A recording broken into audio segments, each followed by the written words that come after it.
کہتے جوانی مستانی ہوتی ہے، یہ شباب کے لمحے آوارگی کے لمحے ہوتے ہیں، انسان کنٹرول نہیں کر پاتا، لیکن اگر اللہ کا خوف اس کے سینے میں ہو،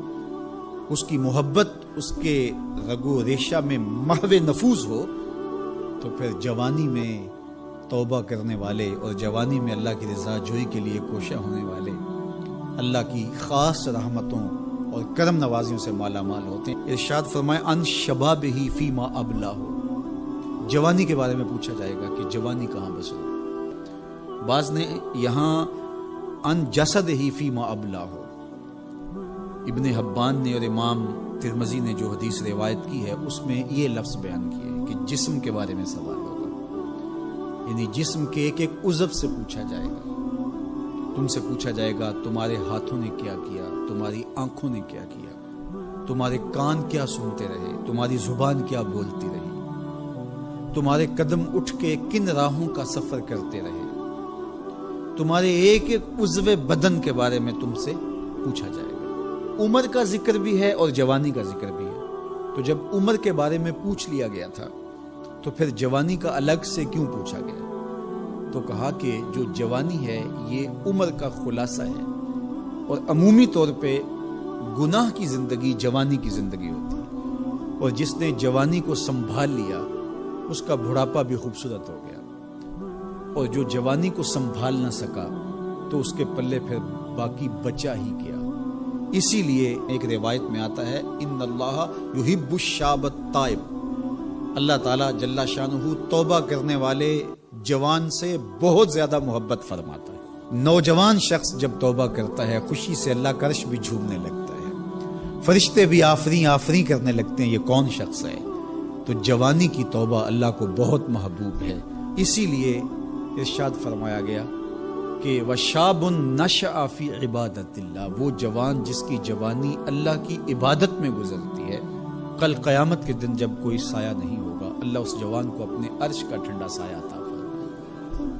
تو جوانی کو سنبھال کے رکھنا۔ یہ پوچھا جائے گا کہ تو نے جوانی کیسے گزاری۔ دعا کرو کہ قیامت کے دن جب ہم سے سوال ہو تو ہمارے جوان اس کا جواب یہ دے مالک ہماری جوانی سجدوں میں گزری تھی، ہماری جوانی تیرے دین کی نوکری کرتے ہوئے بسر ہوئی، ہماری جوانی قرآن کی دعوت دیتے ہوئے گزری، ہماری جوانی کتاب اللہ کی تعلیم حاصل کرتے ہوئے اور لوگوں تک اس کا ابلاغ کرتے ہوئے بسر ہوئی،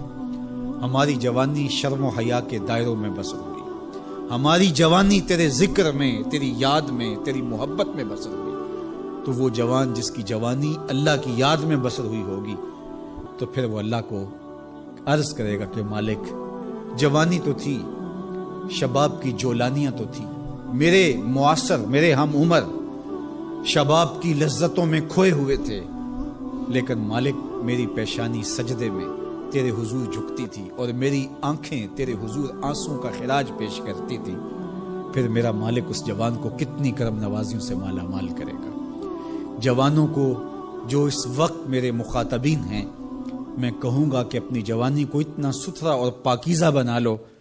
کہ کل حشر کے دن شرمندگی نہ ہو کہ جوانی کو تو ہم سنبھال نہیں سکے، ہم دیوانے ہو گئے تھے، ہماری خواہشات بے قابو ہو گئے تھے، ہم اپنی عصمت کے جوہر کو محفوظ نہ رکھ پائے، ہماری نظروں سے حیا اور شرم کا جوہر اڑ گیا اور ہم آوارہ مزاج چوکوں گلیوں بازاروں اور تھڑوں کے اوپر بیٹھ کے جوانی کے قیمتی لمحے ضائع کیے۔ کہیں یہ جواب نہ دینا پڑے بلکہ اللہ کے حضور ہم یہ کہیں کہ مالک جوانی تو تھی، شیطان بھی پوری طرح سے حملہ آور تھا، لیکن ہمیں تیرے محبوب علیہ السلام کے فرامین یاد تھے، اس لیے جوانی تیری محبتوں کے سائے میں